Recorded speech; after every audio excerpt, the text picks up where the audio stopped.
అందరూ దేవుని స్తుతిద్దాం. కొద్ది నిమిషాలు దేవుని స్తుతిద్దాం. దేవుని స్తుతిద్దాం. హల్లెలూయా, హల్లెలూయా, హల్లెలూయా. స్తోత్రం, స్తోత్రం, స్తోత్రం, స్తోత్రం, స్తోత్రం, స్తోత్రం. అందరూ దేవుని స్తోత్రాలు చెల్లిద్దాం. దేవుని స్తోత్రాలు చెల్లిద్దాం. ఇంతవరకు పాటల్లో ఆయన తోడుగా ఉన్నాడు. ఆయన స్వరాన్ని తోడుగా ఉంచాడు.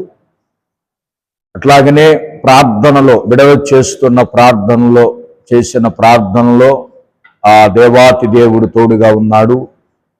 కాబట్టి పాటలు పాడిన పాటలు చేసిన ప్రార్థన దేవుడు తన రాజ్యంలో చేర్చుకోవాలని స్తోత్రాలు చెల్లిద్దాం, స్తోత్రాలు చెల్లిద్దాం. అట్లాగనే శ్రేష్టకరమైన దేవుని మాటలు, విలువైన దేవుని మాటలు, బండను కూడా బద్దలు కొట్టగలిగిన సుత్య వంటి దేవుని మాటలు, సాకలవాణి సబ్బు లాంటి దేవుని మాటలు, కంసులవాణి అగ్ని లాంటి దేవుని మాటల్లోనికి మనం ప్రవేశించబోతున్నాం, వినబోతున్నాం గనుక పరిశుద్ధాత్మ దేవుని సహాయాన్ని కోరదాం. పరిశుద్ధాత్మ దేవుని సహాయాన్ని కోరదాం. మన జ్ఞానం ఏ పాటిది, మన తలంపు ఏ పాటిది, మన బుద్ధి ఏ పాటిది, మన ఆలోచన ఏ పాటిది. మన ఆలోచన తలంపు కాదు కానీ కేవలం పరిశుద్ధాత్మ దేవుని ఆలోచన కొరకు స్తోత్రాలు చెల్లిద్దాం. స్తోత్రం, స్తోత్రం, స్తోత్రం, స్తోత్రం, స్తోత్రం. గొప్ప దేవుడా నీకు స్తోత్రాలు, మహోన్నతుడా నీకు స్తోత్రాలు, మహాగణుడా నీకు స్తోత్రాలు, సకల పరిశుద్ధుడా నీకు స్తోత్రాలు, స్తోత్రాలు. నాయన ఇంతవరకు అయ్యా పాటల్లో మీరు తోడుగా ఉన్నారు. చక్కని స్వరాలనిచ్చి పాడి స్తుతించి గణపరచడానికి మీరు ఇచ్చిన ధన్యతను బట్టి స్తోత్రాలు. పాడుతున్నప్పుడు నీ ఆలయములో చేరి అయ్యా స్వరమెత్తి పాడుతున్నప్పుడు ఈ ఆలయమంతా నీ మహిమ చేత నింపావు. ఈ ఆలయమంతా నీ ప్రత్యక్ష చేత నింపావు తండ్రి, స్తోత్రాలు. ఈ ఆలయమంతా నీ ప్రత్యక్షత, ఈ ఆలయమంతా నీ వెలుగు, నీ వెలుగు, నీ వెలుగు వచ్చి ఆవరించినందుకు స్తోత్రాలు చెల్లిస్తున్నా. ప్రార్థన చేస్తున్నప్పుడు ప్రతి ప్రార్థన నీ రాజ్యానికి చేర్చుకున్నావు. ప్రతి ప్రార్థన మీరు అంగీకరించినందుకు స్తోత్రాలు చెల్లిస్తున్నానయ్యా. అట్లాగనే ఈ సమయంలో మరి నీ మాటలు ధ్యానిస్తూ ఉండగా పరలోకములో నుంచి నీ జ్ఞానాన్ని మీ దాసుడైన నా మీద మీరు కుమ్మరించండి. నీ బుద్ధిని, వివేచనని, ఆలోచనతో మాట్లాడటానికి సహాయం చేయండి. అట్లాగనే నీ మాటలు వినబోతున్న వారిని కూడా మీరు జ్ఞాపకం చేసుకోయా. ఇక్కడ వారి నిమిత్తమే కాదు, మరి ఈ యొక్క ఛానల్ ద్వారా ఎంతమంది వాక్యాన్ని వినుటకు సిద్ధపడుతున్నారో వినబోతున్న ప్రతి బిడ్డకి వినే చెవి, గ్రహించే మనస్సాక్షి, గైకుని జీవితాన్ని దయచేయండి. ఈ వాక్యం ఏదో ఆనవాయితీగా వినటం కాదు కానీ కొత్త సంగతులు నేను గ్రహించాలి, గైకునాలని తపనతో, విశ్వాసముతో వినటానికి సహాయం చేయండి. ఈ వాక్యం వ్యర్థం కాకుండా మా హృదయాల్లో ప్రవేశింపజేసి నీరు కట్టి ఫలింపచేయమని క్రీస్తు నామములు అడుగుతున్నాము తండ్రి, ఆమేన్. హల్లెలూయా, హల్లెలూయా, హల్లెలూయా. దేవునికే మహిమ కలుగునుగాక. ఆమేన్. దేవుని స్తోత్రం. కూడి ఉన్నందరికీ యేసుక్రీస్తు నామములో వందనాలు తెలియజేస్తున్నాం. మంచిది ప్రియ దేవుని పిల్లలారా, దేవుని సన్నిధిలో పోయిన వారం అంతా ఎట్లాగున్నారమ్మా? అందరూ సంతోషం చెప్తారా? సంతోషంగా. రాములమ్మ గారు ఎట్లాగున్నారు? వినపట్లేదు. అమ్మకి వినపట్ల. అమ్మ అందరూ ఎట్లాగున్నారు? గత వారం అంతా ఎట్లాగున్నారు? అందరూ క్షేమంగా ఉన్నారా? అందరూ క్షేమంగా ఉన్నారని చెప్పలేకపోతున్నారు. నేను అడిగింది ఏమన్నా రాసిమ్మన్నాను ఇప్పుడు బాణి పేపర్ మీద. ఏమన్నా నేను? అమ్మ ఎట్లాగున్నారన్నా?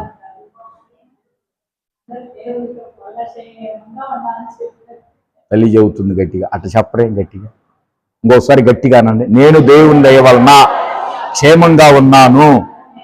అట్లా పలికామనుకో ఒక మాట, దేవుడు ఏమనుకుంటాడు? నా బిడ్డ నేను ఉంచబట్టే కదా ఆ మాట పలికింది, ఇంకా ఉంచాలి ఆ బిడ్డని. మనం పలకలేదనుకో, ఇదేందా నేను క్షేమంగా ఉంచిన నా బిడ్డ ఇది మాట్లాడలేదు ఏంది అంటాడు మరి ఆయన. ఇప్పుడు చెప్పండి, ఎట్లాగున్నారు అందరూ? గట్టిగా అనాలి, గట్టిగా అనండి, నోరు గట్టిగా మాట్లాడండి. దేవుని దయ వలన ఎక్కడన్నా మాట్లాడమను, ఎక్కడన్నా మాట్లాడమని, ఎక్కడన్నా లౌడ్ స్పీకర్ కూడా చాలదు ఇక్కడ బాక్స్లో కూడా. దేవుని మందిరంలో ఎట్లా ఉండాలి? చాలా సంతోషం, చాలా ఉన్న 2 రోజులైనా సంతోషంగా, హ్యాపీగా, సమాధానంగా. ఎందుకంటే ప్రభు సన్నిధిలో ఏమన్నాడు?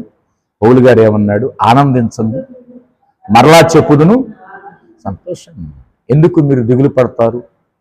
ఎఫ్ఎస్సిలో అంటాడు. ఏ మాట? ఈ మాట ఎఫ్ఎస్సిలోనేగా. ఏమంటాడు? ఎఫ్ఎస్సిలోను ఫిలిప్పీలో అంటాడు, ఆనందించండి గొప్పగా మీరు ఫిలిప్పీలో కావాలి. ఆనందించండి, సంతోషం ఆనందించండి, సంతోషించండి. మరలా చెప్తాను అమ్మా, సంతోషం అనేది మన ఆనందం ఎందులోనమ్మా? ఫిలిప్పీ 4:4 ఏమన్నాడు? ప్రభువునందు ఆనందించుని మరలా చెప్పుదును. ఎక్కడ ఆనందించాలండి? ప్రభువునందు. అందరూ ఆనంది. ఎక్కడ ఆనందించాలి మనం? ప్రభువునందు ఆనందించాలి. ప్రభువునందు ఆనందించలేకపోతున్నాం మనం. ప్రభు దగ్గరే ఉన్నాం, ప్రభు మందిరంలోనే ఉన్నాం, ప్రభువునందు సంతోషించలేకపోతున్నాం. చూడండి, యాపిల్ పండు తిని తినరా అంటే సోత్తా దిగులు పడతా, తింటే అయిపోయిద్దేమో. యాపిల్ పండు తింటే అయిపోయిద్ది. యేసయ్యను తింటుంటే ఇంకా నువ్వు జీవితాంతం తిన్నా అది తరగదు. దేవునికి స్తోత్రం చెప్పండి, గట్టిగా స్తోత్రం చెప్పండి. జీవపు ఊట ఆయన. నువ్వు తాగే కొంది ఇంకా నీళ్లు ఏమైతే ఊరతానే ఉంటాయి. కాబట్టి ప్రభు సన్నిధిలో మనం ఆనందిద్దాం, సంతోషంగా ఉందాం, సమాధానంగా ఉందాం. ప్రియమైన దేవుని పిల్లలారా, మంచిది. గత వారం అంతా కూడా ప్రార్థనలు చేసుకున్నారమ్మా. గత వారం అంతా చేశారా? ఎంతమంది చేశారు? ఉదయం, సాయంత్రం, మధ్యాహ్నం ప్రార్థనలు అమ్మా చేయాలి. ప్రార్థన ఉదయం, మధ్యాహ్నం, సాయంత్రం అదొక అలవాటుగా ప్రార్థన లేనిది నేను ఉండలేను. ప్రార్థనే నాకు ఆశీర్వాదం. ప్రియమైన దేవుని పిల్లలారా, ఎక్కడికి వెళ్ళినా ప్రార్థన, బంధువుల కాడికి వెళ్ళినా, ఎక్కడికి వెళ్ళినా ఆ సమయం వస్తుందంటే ఏం చేయాలి? ప్రార్థనే. వాళ్ళు ఎంతమంది ఉన్నా కానీ బంధువులు ఒక మూల కూర్చొని మన ప్రార్థన మనదే. దేవుని స్తోత్రం. ప్రియమైన దేవుని పిల్లలారా, అనుదినము దేవుని వాక్యం చదువుతున్నారమ్మా. అనుదినము దేవుని వాక్యాన్ని చదవాలి, ధ్యానిస్తూ ఉండాలి. ఈ రెండు మనకి చాలా అవసరం. ప్రియమైన దేవుని పిల్లలారా, అట్లాగనే పోయిన వారం వాక్యం గుర్తుందా? ఏం చదువుకున్నాం? పోయిన మార్కు సువార్త ఏం చదువుకున్నామమ్మా? అమ్మా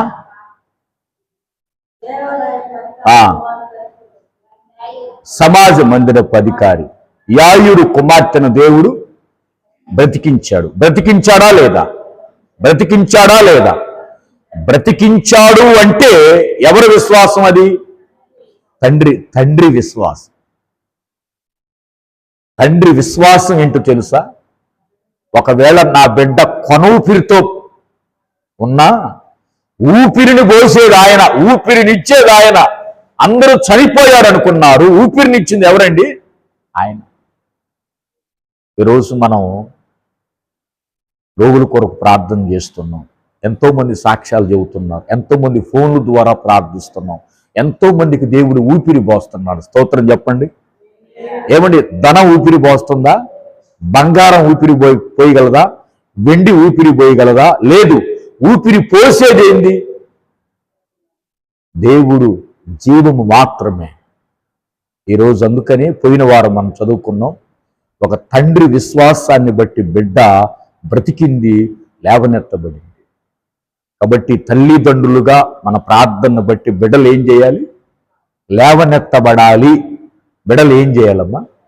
బిడ్డలు లేవనెత్తబడాలి. తల్లిదండ్రులు ప్రార్థన అంటే లేవనెత్తబడేటంత ప్రార్థన మనకు కావాలి. నా బిడ్డను లేవనెత్తాలి, నా బిడ్డను లేపబడాలి. ఆ తండ్రి ఆశ, తపన ఎక్కడ పోరాడాడు? బిడ్డను లేపటానికి ప్రభు పాదాల దగ్గర కూర్చున్నాడు. నా బిడ్డను లేపుతావా లేదా? నా బిడ్డను ఇప్పుడు లేపాలి. అందరూ అనుకున్నారు ఇది వల్ల కాదు అన్నారు, కానీ నీ వల్ల అవుతుందని నేను నమ్మానయ్యా. ఆ తండ్రి ప్రార్థన. అందుకని అమ్మా, తల్లిదండ్రుల ప్రార్థన పిల్లల్ని వాళ్ళ చదువుల్లో కానీ, వాళ్ళ పని బాటల్లో కానీ, వాళ్ళ ఉద్యోగాల్లో కానీ వాళ్ళు పడిపోకుండా తల్లిదండ్రుల ప్రార్థన ఉపయోగపడును గాక. ఎస్, కాబట్టి పోయిన వారం చదువుకున్నాం, విశ్వాసము ఉంటే సమస్తము సాధ్యమే, నమ్ముట నీవంతైతే నమ్మువానికి. పోయిన వారం మనం విశ్వాసం వలన గొప్ప కార్యాలు జరుగుతాయని తెలుసుకున్నాం. ఈ వారం కీర్తన 106వ అధ్యాయం 105వ అధ్యాయం చూడండి. బైబిల్స్ ఉన్న వారందరూ చూడండి. కీర్తన గ్రంథము 105వ అధ్యాయం, కీర్తనల గ్రంథము 105వ అధ్యాయం 41వ వచనం చదువుకుందాం. 41వ వచనం. బండను చేల్చగా నీళ్లు ఉపికి వచ్చెను, ఎడారులలో అవి ఏరులై పారెను. స్తోత్రం చెప్పండి, ఈ మాటకి గట్టిగా స్తోత్రం చెప్పండి. హల్లెలూయా, యేసయ్యకు మహిమ కలుగును గాక. ఆమేన్. మంచిది ప్రియ దేవుని పిల్లలారా, అరణ్య యాత్రను గురించి మనం చదువుకుంటున్నాం. మనం గత కొన్ని వారాలు కూడా పరిశుద్ధ దినాలు అంటే బల్లారాధన వచ్చిందని అది అధ్యాయం బ్రేక్ అయింది. అరణ్య యాత్ర, ఏ యాత్ర? అరణ్య యాత్రలో ఉన్న మలుపుల గురించి మనం చదువుకుంటున్నాం, కార్యాల గురించి మనం చదువుకుంటున్నాం. అందులో భాగంగా ఇశ్రాయేలీలు రెఫోదీము అనే అరణ్యానికి వచ్చినప్పుడు వాళ్ళు దాహం కలిగి ఉన్నారు. ఏం కలిగి ఉన్నారు? దాహం కలిగి ఉన్నారు. దాహం ఎడారిలో ఏమన్నా ఉంటాయా? ఎడారి అంటే ఎందుకు చెప్పండి? ఎడారి ఎంతమంది చూశారు ఎడారిని? సహజంగా రాజస్థాన్ ఎడారులు ఉంటాయి, అంటే ఎడారి అంటే ఎడు చూసిన రాళ్ళు రప్పలు తప్ప ఇసుక తప్ప ఏమీ ఉండదు. ఎడారి, అరణ్యం, ఎడారి ప్రాంతం, రాళ్ళు తప్ప ఏం ఉండవు. అమ్మా, ఆ ప్రాంతానికి వెళ్ళినప్పుడు ఇశ్రాయేలీలు దాహం కలిగి ఉన్నారు. వాళ్ళు ఏమన్నారు మోషే గారిని చూసి? అయ్యా, మాకందరికి నీళ్లు కావాలయ్యా, నీళ్లు కావాలయ్యా, దాహం కలిగి ఉన్నామని అన్నప్పుడు మోషే గారు దేవునికి ప్రార్థన చేస్తాడు. ఎవరికి ప్రార్థన చేస్తాడు? అమ్మ, ఎవరికి చేస్తాడు? దేవునికి ప్రార్థన చేస్తాడు. మోషే గారి ప్రార్థన ఆలకించిన దేవుడు ఏమంటాడో తెలుసా? ఇప్పుడు తీయండి, నిర్గమాకాండం 17వ అధ్యాయంలోనికి రండి, మనకు అర్థమవుతుంది. నిర్గమాకాండం 17వ అధ్యాయంలో చూద్దాం దేవుని వాక్యాన్ని. ఇశ్రాయేలీలు దాహం కలిగి ఉన్నప్పుడు దేవుడు ఎటువంటి అద్భుతాన్ని చేశాడో మనం నిర్గమాకాండం 17వ అధ్యాయం దగ్గరికి రండి అందరూ. బైబిల్స్ ఉన్నవారు చూడండి. 17వ అధ్యాయము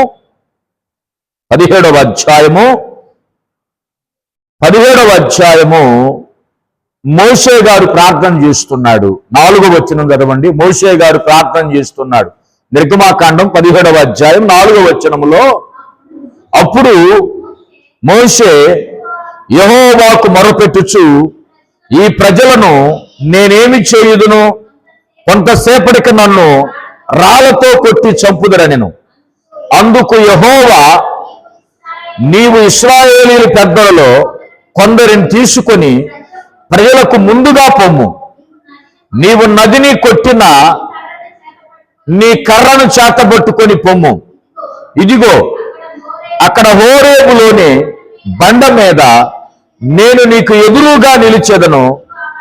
నీవు ఆ బండను కొట్టగా ప్రజలు త్రాగుటకు దానిలో నుండి నీళ్లు బయలుదేరిందని మోషేతో సెలవేగా, మోషే ఇశ్రాయేలీయుల కన్నుల ఎదుట అట్లు, దేవుని స్తోత్రం చెప్పండి, హల్లెలూయా, మోషే అట్లు చేసెను. ఎట్లాగా చేశాడు మోషే?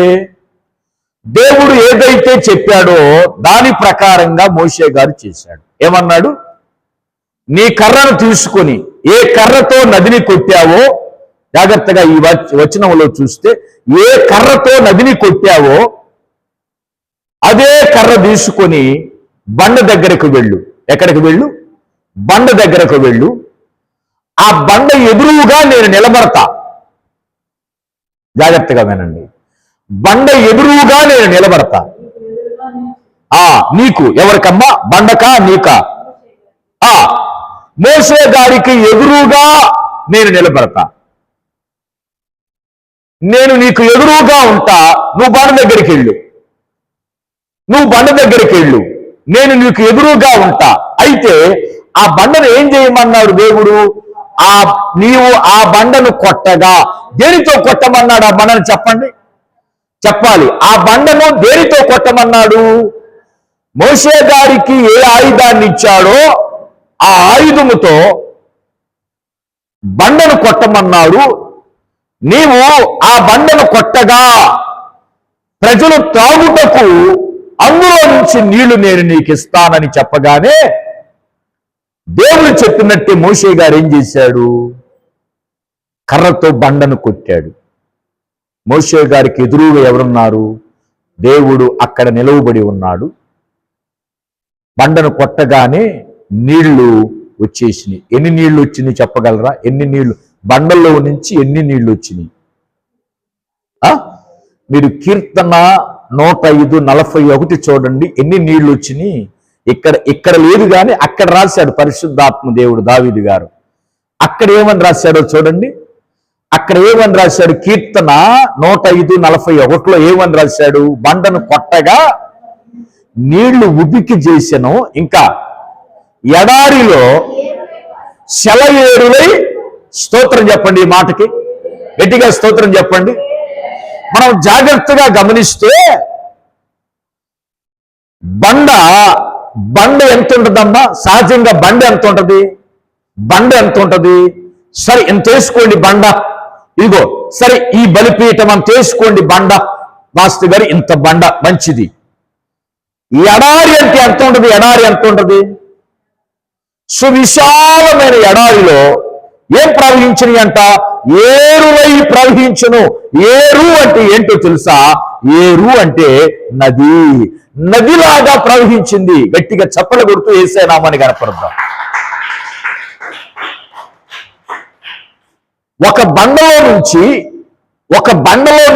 ఒకే ఒక బండలో నుంచి నీళ్ళన్నీ కూడా ఏరులై ప్రవహించి ప్రజలందరూ త్రాగగా, పశువులు త్రాగగా, పిల్లలు తాగగా, వృద్ధులు తాగగా ఇంకా ప్రవహిస్తున్నాయి అంత దేవుని సమృద్ధి. దేవుని స్తోత్రం. ఇక్కడ జాగ్రత్తగా మనం గమనిస్తే కొత్త నిబంధనలో మనం చూస్తే ఈ బండ ఎవరు అని చూస్తే ఈ బండ ఎవరు? ఇక్కడ మోషే గారిని దేవుడు బండను కొట్టమన్నాడు. బండలో నుంచి నీళ్లు వచ్చినాయి. ఆ బండలో నుంచి వచ్చిన నీళ్లు ప్రజల దాహం తీర్చబడింది. కొత్త నిబంధనలో ఈ బండ ఎవరు అని రాశాడు పౌలు గారు? 1 కొరింథీ దగ్గరకు రండి. 1 కొరింథీ 10వ అధ్యాయము చూడండి. 1 కొరింథీ 10వ అధ్యాయము 1 కొరింథీ 10వ అధ్యాయాన్ని మనము చూద్దాం. 4వ వచనం చూడండి. 4వ వచనం, అందరూ ఆత్మ సంబంధమైన ఒకే పానీయమును పానము చేసిరి, ఏలయనగా తమ్మును వెంబడించిన ఆత్మ సంబంధమైన బండలోని త్రాగిరి, ఆ బండ క్రీస్తే. స్తోత్రం చెప్పండి, స్తోత్రం చెప్పండి. తాను వెంబడించిన బండలోనిది వాళ్ళు త్రాగారు. తమ్మును వెంబడించిన బండ అంటే ఆ బండ వాళ్ళు ఎక్కడికి పోతే, ఈ పదం జాగ్రత్తగా మీరు నేను ఉదయం గమనించాను. తమ్ముని వెంబడించిన బండ, వాళ్ళు బండ దగ్గరకు పోలా, బండే అనుక్షణం వాళ్ళని వెంబడిస్తా ఉంది. వాళ్ళు ఎక్కడికి పోతే, ఏ ప్రాంతానికి పోతే ఆ బండ వెళ్తా ఉంది. ఎందుకో తెలుసా? వాళ్ళకి ఏం కావాలో, ఏ క్షణంలో నీళ్లు కావాలో దేవుడు గుర్తెరిగిన దేవుడు ఆ బండలో నుంచి ఇవ్వటానికంట ప్రభువే బండ. స్తోత్రం. అంటే క్రీస్తు అప్పుడు ఉన్నాడు. ఇశ్రాయేలు కాలంలో కూడా దేవుని ఆత్మ వాళ్ళని వెంబడిస్తా ఉంది. అమ్మా ఉందా లేదా? దేవుని ఆత్మ వెంబడిస్తా ఉంది. ఆత్మ సంబంధమైన బండది. ఏ బండ? ఆ రోజుల్లో చూడటానికేమో శరీర సంబంధమైన బండలాగా వాళ్ళకి కనపడుతుంది. కొత్త నిబంధనలోకి వచ్చేసరికి యేసుక్రీస్తు ఎవరయ్యా అంటే మన ఆత్మదాహము తీర్చడానికి వచ్చిన బండ. ఇప్పుడు మనం ఎడారిలో ఉన్నాం. ఈ లోకం ఎడారితో సమానం. స్తోత్రం చెప్పండి, స్తోత్రం చెప్పండి. అమ్మ, ఈ లోకం దేనితో సమానం? ఇంకా అరణ్యముతో సమానం, ఇంకా ఎడారితో సమానం. ఎడారిలో మనం ఉన్నాం. ఈ ఎడారిలో దాహము తీర్చగలిగేది ఆ బండ ఒక్కటే. ఆ బండే ప్రభువైన యేసుక్రీస్తు వారు. ఇప్పుడు అర్థమైందా? బండ అంటే ఎవరు? యేసుక్రీస్తు వారు. అక్కడ బండను కొట్టకుండా నీళ్లు వచ్చినాయా, బండను కొడితే నీళ్లు వచ్చినాయా చెప్పాలి. ఇక్కడ యేసుక్రీస్తు వారిని కొట్టారు. యేసుక్రీస్తు వారు మన కోసం ఏం చేయబడ్డాడు? కొట్టబడ్డాడు, నలగగొట్టబడ్డాడు, సిలువ వేయబడ్డాడు, కొరడాలతో కొట్టబడ్డాడు, మేకులతో గుచ్చబడ్డాడు, ముళ్ళ కిరీటాన్ని గుచ్చారు. అంటే ఆయనను బాధ పెట్టారు, ఆయనను కొట్టారు. దేవుని స్తోత్రం చెప్పండి. ఆ ముళ్ళ కిరీటం పెట్టిన తర్వాత ఆ గాయాల్లో నుంచి ఏం గారింది? రక్తము కారింది. ఏం గారిందమ్మా? రక్తము కారింది. ఈ పక్కలో బల్లాన్ని పొడిచారు. ఈ పక్కలో ఏం కారింది? యేసయ్య రక్తము కారింది. కాలంలో నుంచి ఏం కారింది? యేసయ్య రక్తము కారింది. గెత్సెమనే తోటలో ఆయన ప్రార్థన చేసేటప్పుడు చెమట ఎట్లాగా మారింది? రక్తముగా మారింది. దేవునికి స్తోత్రం, దేవునికి స్తోత్రం. అంటే మన కోసం ఏం చేయబడ్డాడు? ఆయన కొట్టబడ్డాడు. ఇది ఎవరు రాశారు కొట్టబడ్డాడని?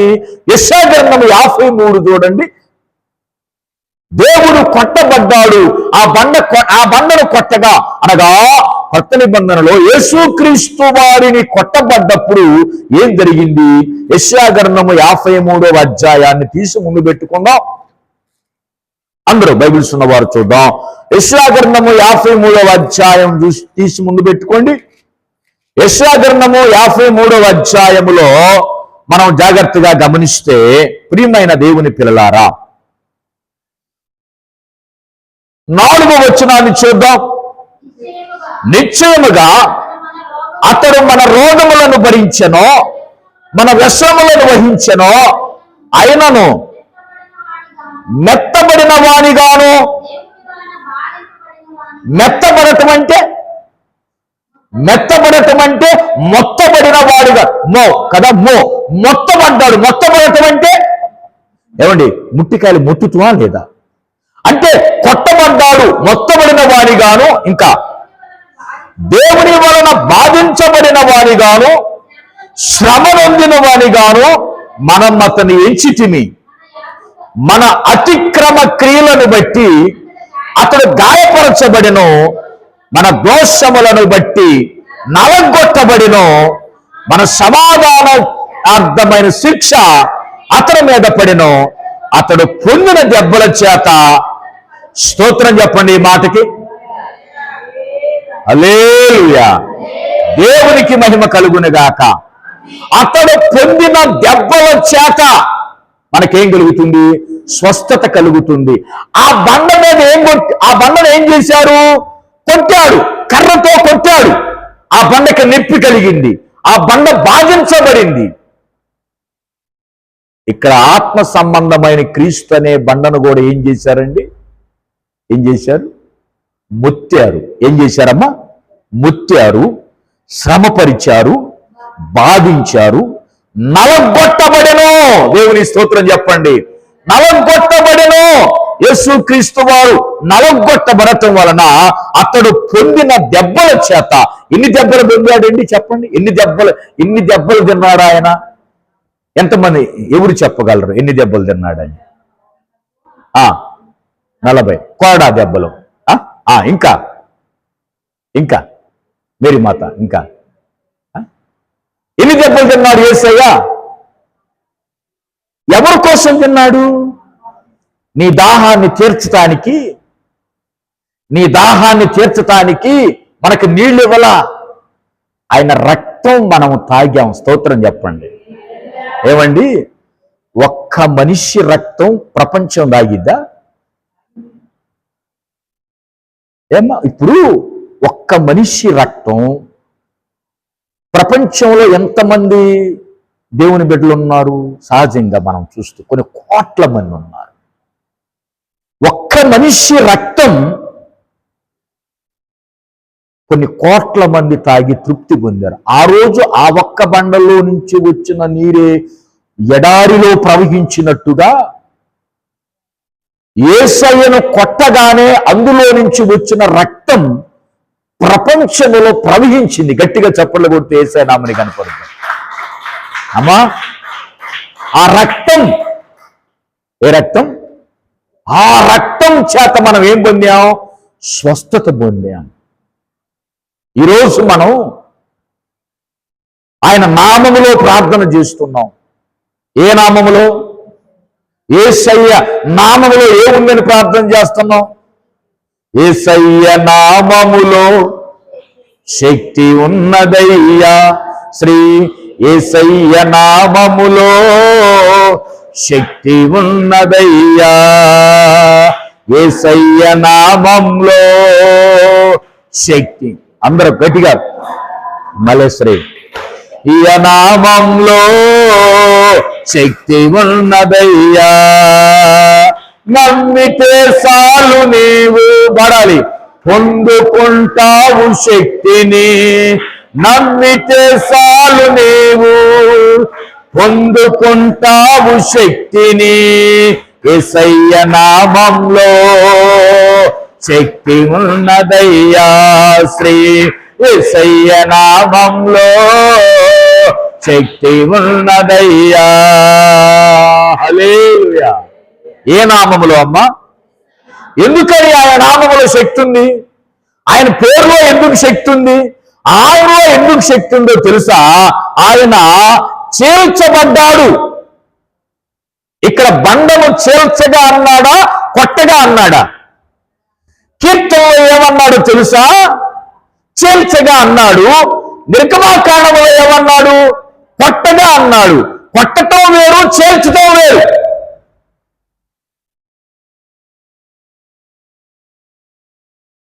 కానీ బండ చీలింది.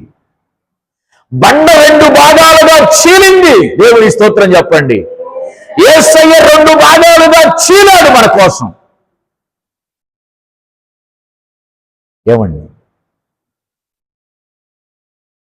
ఉన్న పాటున మనిషిని చీల్చారనుకో ఎంత బాధ అండి. అమ్మా, మన శరీరంలో నుంచి ఈ చెయ్యిని లాగారనుకో మనం బతికుండగా, లాగుతుంటే ఎంత బాధ, ఎంత వేదన. ఆయనను బ్రతికుండగానే యేసుక్రీస్తును ఆ రకంగా కొడతంటే ఆయన పొందిన దెబ్బలు, వేదన అనుభవించాడు, చేల్చబడ్డాడు. దేవుని స్తోత్రం, దేవునికి స్తోత్రం.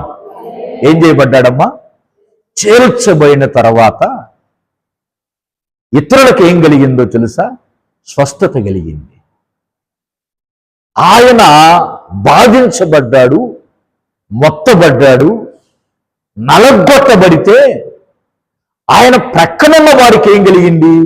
స్వస్థత కలిగింది.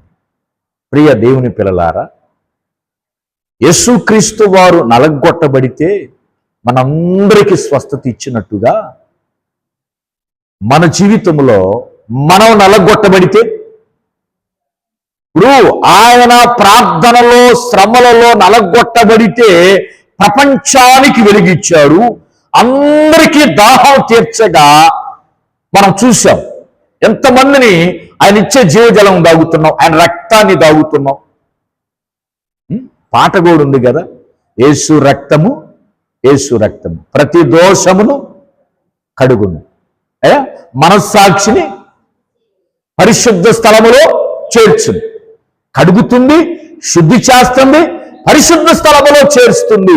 ఆయన నలగొట్టబడితే అనేకులకు దాహము తీర్చబడినట్టుగా మనం కూడా నలగొట్టబడితే నీ కుటుంబ దాహం తీర్చబడదా? మరి మనం నలగొట్టబడుతున్నాము ప్రార్థనలో. నలగొట్టబడాలమ్మా మనం అన్నాం అనుకో, ఏంది పాస్టర్ గారు ఎట్లా చెప్పిండు, ఆయన ఉంది ఎందుకు ప్రార్థన చేయటానికి కదా, ఏంది మమ్మల్ని నలగొట్టబడమంటుంది, మా బట్టలు నలగకూడదు, మా నోరు నలగకూడదు, నలిగేది మొత్తం నువ్వే. ఏమండి, నువ్వు నలగొట్టబడితే నీ కుటుంబానికి మేలా కాదా? ఇప్పుడు ఆయన నలగొట్టబడితే లోకానికి ఏం జరిగింది? మేలు జరిగిందని మనం చదువుకున్నాం. అదే మనం నలగొట్టబడితే, అంటే ఆయనలా కాకపోయినా ప్రార్థనలో రేత్రి మొగలు పాటలు, ప్రార్థన వాక్యాన్ని దగ్గర పెట్టుకొని ప్రార్థన మోకాళ్ళ మీద కూర్చొని ప్రార్థన చేస్తూ, ప్రార్థనలో గనక నిన్ను నీవు నలగొట్టుకుంటే, ఉపవాస ప్రార్థన చేస్తే నీ ఇంటికి దీవెన కాదా? నీ ఇంటికి ఆశీర్వాదం కాదా? నీ ప్రక్కన ఉన్న వాళ్ళ బంధువులకు ఆశీర్వాదం కాదా? చూడండి ప్రియమైన దేవుని పిల్లలారా, నేను ఏది చెప్పినా వాక్యమే. ఎందుకంటే వాక్యము కాకుండా మరొకటి మనకు తెలియదు. దేవుని స్తోత్రం. మనం ప్రార్థన చేయాలి ప్రియమైన దేవుని పిల్లలారా. ఇదిగో, నీ బలహీనత పోవాలంటే నీవు నలగొట్టబడాలి. ప్రార్థన, నీ బలహీనత పోవాలి, నీ కార్యం జరగాలి, నీవు నలగొట్టబడాలి. బండను చీల్చినట్టుగా దేవుడు నీ హృదయాన్ని చీల్చునుగాక. ప్రార్థనలో దేవుని స్తోత్రం. ప్రార్థనలో చేల్చబడును గాక. ఏమన్నాడు? విరిగి నలిగిన మనస్సే దేవునికి ఇష్టమైన బలి. నీ మనస్సు నలగాలి, నీ మనస్సు విరగాలి. దావీదు గారు 7 రోజులు అన్నం నీళ్ళు లేకుండా ప్రార్థన చేస్తే ఆయన మనస్సు పాపం మీద విరిగిపోయిందంటే, ఇక నాకు పాపం జోలికి వెళ్ళొద్దు, స్త్రీ జోలికి వెళ్ళనన్నాడు, పరాయి స్త్రీ జోలికి. అంటే ఎక్కడ ఈ పశ్చాత్తాపం వచ్చింది? నలగొట్టబడ్డాడు దావీదు గారు. యేసుక్రీస్తు వారు కూడా నలగొట్టబడిన తర్వాత మనకేం కలిగింది? పొందిన దెబ్బల చేత స్వస్థత కలుగుతుంది. యేసయ్య ఒక దెబ్బ కొట్టాడు అనుకో, వామ్మో, ఇక యేసయ్య నాకు వద్దంటాం. ఆయన కొట్టేది ఎందుకో తెలుసా? నీ మంచికి, నీ కుటుంబ అభివృద్ధి కొరకు నిన్ను ఒకవేళ దండించవచ్చు, నలగొట్టబడవచ్చు. మన తల్లి మనల్ని కొట్టదా? మన తండ్రి మనల్ని కొట్టడా? ఎవరు కొట్టకుండా పెంచితే వాళ్ళు ఏమవుతారు చెప్పండి? ఇప్పుడు కొట్టకుండా పెంచితే చివరికి ఏమవుతారు? పనికి రాకుండా పోయారు, చివరికి వాళ్ళే నిన్ను చెప్పాలి. ఇప్పుడు కొట్టకుండా పెంచావు, అల్లారి ముద్దుగా పెంచావు, చివరికి వాళ్ళే నిన్ను కొడతారు. ఆ రోజు ఎట్ట నువ్వు కొట్టలేదుగా, నీ బదులు వాళ్ళే కొడతారు. దేవుని స్తోత్రం చెప్పండి. యేసయ్య మనల్ని కొడితే ఇక మనం యేసయ్యను కొట్టే ఛాన్స్ మనకెవరంగా? ఆయన మనల్ని కొట్టి దండించి లైన్లో పెడుతున్నాడు. ఇక ఆయన అంటే మనకు భయం కలుగుతుంది. దేవుని స్తోత్రం చెప్పండి. యేసుక్రీస్తు వారు నలగొట్టబడితే ఎన్ని స్వస్థత కలిగిందండి. మన కుటుంబం బాగుపడాలి, మన కుటుంబం స్వస్థత పొందాలి, మన ఇంట్లో వాళ్ళందరూ నిలబడాలి అంటే మనం నలగొట్టబడాలి. అయ్యా, ప్రార్థనలో నన్ను నలగొట్టయ్యా, ఉపవాసంలో నలగొట్టయ్యా, ప్రార్థనలో నేను నలగొట్టబడాలయ్యా, వాక్యములో నలగొట్టబడాలయ్యా. ప్రియమైన దేవుని పిల్లలారా, ఏమండి,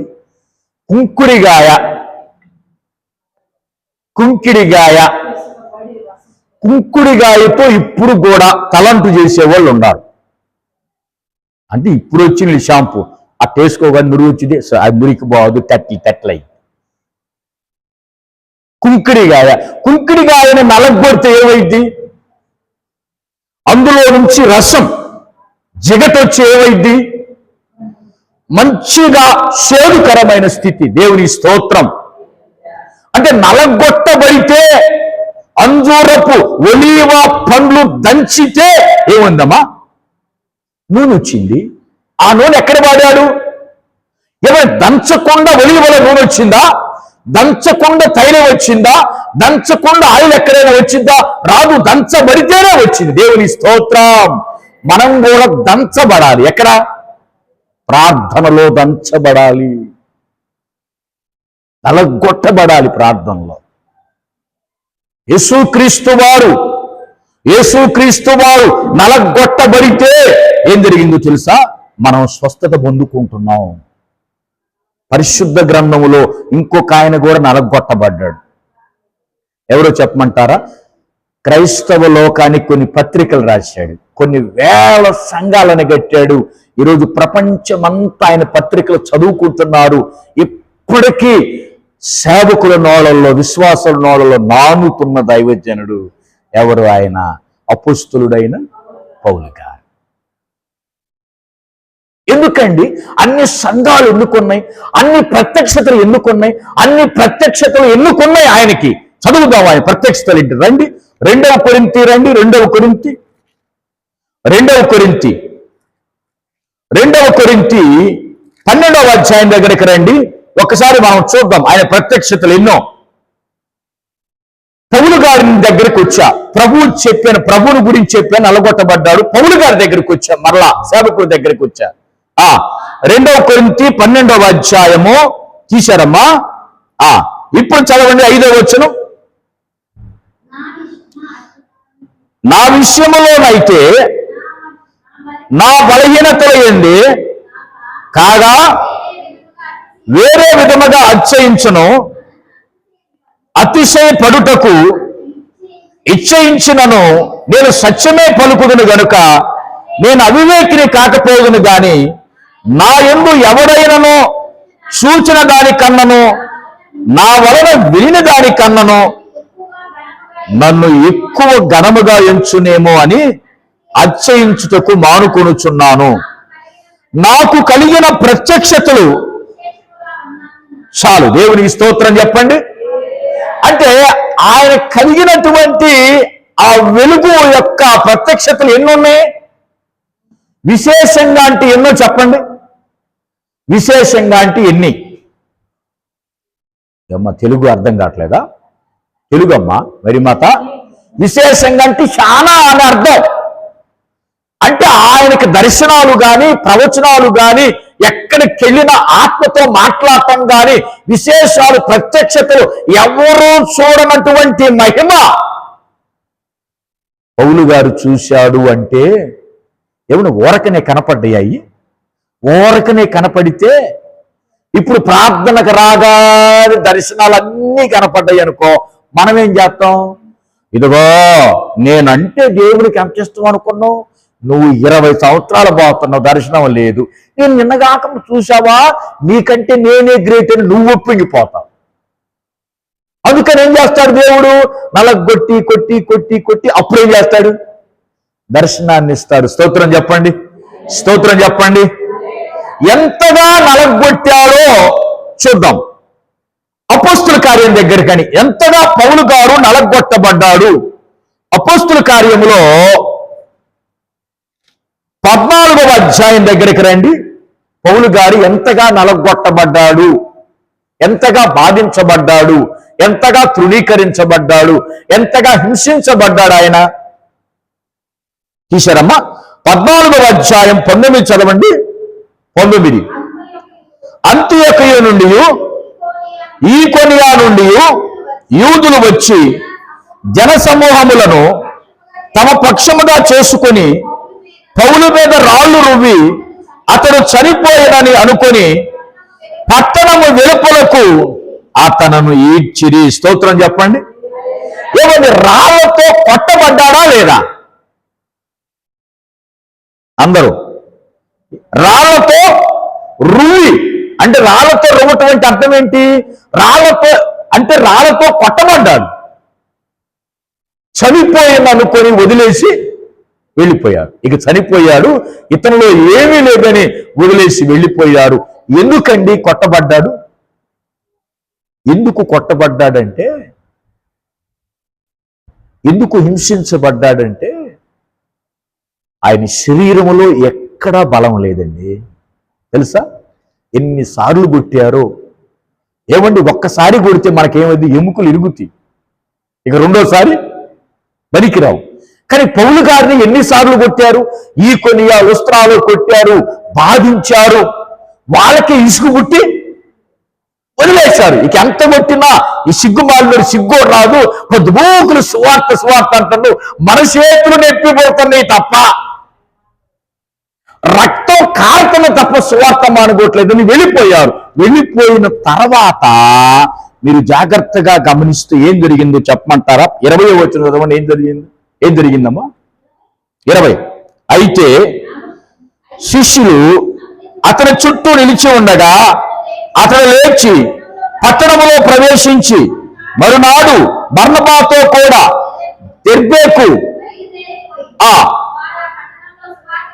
ప్రకటించి అనేకులను శిష్యులుగా చేసిన తర్వాత లుస్త్రాకును, ఈకొనియకును, అంతియకును తిరిగి వచ్చి శిష్యుల మనసులను దృఢపరిచి విశ్వాసమందు నిలకడగా ఉండవలెననియు అనేక శ్రమలు అనుభవించి ప్రవేశింపవలెననియు వారిని. ఇప్పుడు స్తోత్రం చెప్పండి, గట్టిగా స్తోత్రం చెప్పండి. అక్కడ కొట్టబడ్డాడు కాబట్టి ఆ ప్రాంతంలో అనేక మందిని దేవుడు శిష్యులుగా లేవనెత్తాడు. స్తోత్రం చెప్పండి. ఇప్పుడు కొట్టబడకుండా సువార్త చెబితే శిష్యులు కాలేరేమో, కానీ ఈ కొట్టబడటం అందరూ చూశారు. పౌలు గారిని కొట్టడం చూశారు. వాళ్ళందరూ ఏమనుకున్నారు తెలుసా? ఈయన ఎంత కొడుతున్నా కూడా ప్రభువుని వదిలిపెట్టడేంది, ఈ చంపుతున్నా కూడా ప్రభువుని వదిలిపెట్టడేంది, ప్రభు ఎంత గొప్ప దేవుడు కాకపోతే, దేవుని వాక్యం గొప్పది కాకపోతే వదిలిపెట్టట్లేదని ఆ శ్రమలను చూసిన వీళ్ళందరూ ఏమయ్యారు చెప్పండి? స్తోత్రం చెప్పండి. ఒక్కొక్క దెబ్బకి ఒక్కొక్క శిష్యుడు తయారయ్యాడు. గట్టిగా స్తోత్రం చెప్పు, గట్టిగా స్తోత్రం చెప్పు. అంటే పౌలు గారు చేల్చబడ్డాడు, బండ చేల్చబడింది, అనేకులకు దాహం తీర్చింది. పౌలు గారి ఆత్మీయ జీవితం, శరీర జీవితం చేల్చబడింది, శ్రమలు పొందాడు, దేవుని కొరకు హింసించబడ్డాడు, మొత్తబడ్డాడు, బాధించబడ్డాడు, శ్రమలు పొందాడు. తర్వాత పౌలు గారిలో పరిశుద్ధాత్మ దేవుడు ప్రవహించి పౌలు గారి యవ్వనాన్ని క్రొత్తదనం చేసి శరీర బలముతో నడవల ఆయన ఆత్మ బలముతో నడిచి ఏమన్నా అంత కొట్టిన ఎవరైనా బతుకుతారండి? ఎవరైనా బతుకుతారా అమ్మా? బతుకుతారా? ఇవాళ మనం పోతా కింద పడితే ఏమవుతుంది? పోతా ఎట్ తగిలితే ఏమవుతుంది? ఏమయ్యాడు? సాగర్ ఏమయ్యాడు అమ్మ? ఏమయ్యాడు? పైనుంచి కింద పడ్డాడు ఒక్క దెబ్బకే. మరి ఆ లెక్కం పౌలు గారికి ఎన్ని రాళ్ళు దెబ్బ తగిలిని చనిపోవలసింది పౌలు గారు, కానీ పౌలు గారిని దేవుడు చనిపోనివ్వాల. స్తోత్రం చెప్పండి. ఎందుకు ఉంచాడో చెప్పమంటారా? అటు దెబ్బలు కొట్టేస్తున్నాడు, శరీరాన్ని నలగొడుతున్నాడు, ఇటు ఆత్మని ఫలింపు చేస్తున్నాడు. ఈ ఆత్మశక్తితో సువార్తను ప్రకటించి అనేకులను శిష్యులుగా తయారు చేస్తున్నారు. స్తోత్రం చెప్పండి, గట్టిగా స్తోత్రం చెప్పండి. హల్లెలూయా. ఈరోజు దేవుడు నాకిచ్చిన ప్రేరేపణను బట్టి బండను చేల్చగా నీళ్లు ప్రవహించింది. యేసుక్రీస్తు వారు చేల్చబడి ఆయన రక్తం అనేకుల పాపాలను కడిగింది. పౌలు గారు చేల్చబడి అనేకులకు మాదిరికరంగా శిష్యులుగా తయారు చేసినప్పుడు మరి మన జీవితంలో కూడా మనం నలగొట్టబడితేనే మన ద్వారా అనేకులు మారు మనసు పొందుతారు. దేవునికి మహిమ కలుగునుగాక. ప్రియమైన దేవుని పిల్లలారా, యాకోబు నలగొట్టబడ్డాడు. యాకోబు నలగొట్టబడితేనేగా ఆశీర్వాదం వచ్చింది. ఆ రాత్రంతా ఏం చేశాడు ప్రార్థనలో? ఏమో చెప్పండి. యాకోబు ఆ రాత్రంతా ఏం చేశాడండి? మెదలకుండా ఏసీ వేసుకొని ఫ్యాన్ వేసుకొని కదలకుండా మోకరించాడా? ఎట్లాగనే కూర్చొని అయ్యా ఉట్టి స్తోత్రం అన్నాడా?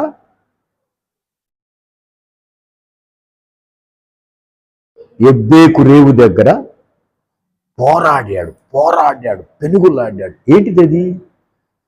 ఆ పోరాటంలో యాకోబు నలగొట్టబడ్డాడు. నలగొట్టబడితేనే మనకు ఆశీర్వాదం వచ్చింది. దేవుని స్తోత్రం. ఈరోజు వాక్య మూలంగా దైవజనుడుగా నేను ఆశిస్తుంది ఏంటంటే మన కుటుంబాలు బాగుండాలి, సంఘం బాగుండాలి, పరిచర్య బాగుండాలి. మనం ఆత్మీయతలు ఎదగాలంటే మనం నలగొట్టబడాలి. ప్రార్థనలో, పాటల ద్వారా, వాక్యాల ద్వారా గడుపుదాం. యేసయ్య పాద సన్నిధిలో నలగొట్టబడదాం. తండ్రి నలగొట్టబడాలి. ఎందుకో తెలుసా? బంగారం బంగారం కొలిమిలో ఉంచితేనే ఏమవుతుందమ్మా? బంగారం కొలిమిలో ఉంచకపోతే బంగారం వన్నీ వచ్చిద్దా? తేజస్ వచ్చిద్దా? అదే నీ అల్లుడికి తీసుకుపోయి ముడి బంగారం పెట్టు ఒక చెవిరి, ఈ బంగారం ఆయన తెచ్చారు, అసలు బంగారమే కాదంటాడు. అదే కొలిమిలో గాల్చబడిన బంగారం తీసుకెళ్ళి అరసెవిరి, మా అత్తమ్మ అరసెవిరి పెట్టింది నాకు. అసలు తల గురుతుంది కదమ్మా, ముడి బంగారం తీసుకుని పెట్టు, మెచ్చుకుంటారా? అందుకని దేవుడు ఈరోజు మాట్లాడుతున్నాడు, నువ్వు నలగొట్టబడాలి. నీ కుటుంబం కొరకు, బంధువుల కొరకు, స్నేహితుల కొరకు ఏం చేయాలి? నలగొట్టబడి అనేకులకు నీవు మాదిరికరముగా మార్చబడాలి. దేవునికి స్తోత్రం. అబ్రహాము గారిని ఏమన్నాడు దేవుడు? నీవు అనేకులకు ఆశీర్వాదకరముగా మారుతామన్నాడు. ఊరకనే మారాడు అబ్రహాం గారు. ఎంత శ్రమలు పొందాడు అబ్రహాం గారు బయటకు వచ్చి. దేవుని ఎంత నలగొడితేనే ఆకాశ నక్షత్రాల వల్ల దీవించాడో గమనించండి. బైబిల్లో ఎవరిని తీసుకున్నా, యేసోపు గారిని తీసుకున్నా నలగొట్టబడ్డాడు, దానియేలు గారిని తీసుకున్నా నలగొట్టబడ్డాడు. ఎవరైనా నలగొట్టబడితేనే వన్య తేజస్సు వచ్చినట్టుగా మనం నలగొట్టబడాలి. ప్రార్థనలో మనం నలగొట్టబడాలి, మనం చీల్చబడాలి, అనేకులకు దాహాన్ని తీర్చేవారుగా ఉండాలని ప్రేమతో నేను ఆశిస్తున్నాను ప్రియ దేవుని పిల్లలారా. అందుకనే మనం ప్రార్థన ఎక్కువగా చేద్దాం. ప్రభు యేసయ్య సన్నిధిలో కూర్చొని నలగొట్టబడదాం, యేసయ్య సన్నిధిలో పోరాడదాం. దేవుని స్తోత్రం. కాబట్టి ఏమన్నాడు? మొదటి వాక్యం, ఆయన బండను చేల్చగా నీళ్లు ఉబికెను, ఎడారిలో ఏరులై ప్రవహించను. నీ ఆశీర్వాదం ప్రవహించాలి అంటే నీలో దేవుడు నిన్ను నలగొడితే నీలో ఉన్న ప్రార్థన ఏరులైపోరి, నీలో ఉన్న ఆత్మ ఏరులైపోరి అనేకులు తిని ప్రభు మందిరానికి రాగలరు. కనుక దయచేసి మనం అందరం ప్రార్థనలో పోరాడదాం, నలగొట్టబడదాం, దేవునికి నమ్మకంగా జీవిద్దాం. దేవుడి మాటలు దీవించునుగాక. ఆమేన్. హల్లెలూయా, హల్లెలూయా, హల్లెలూయా. దేవునికే మహిమ కలుగును.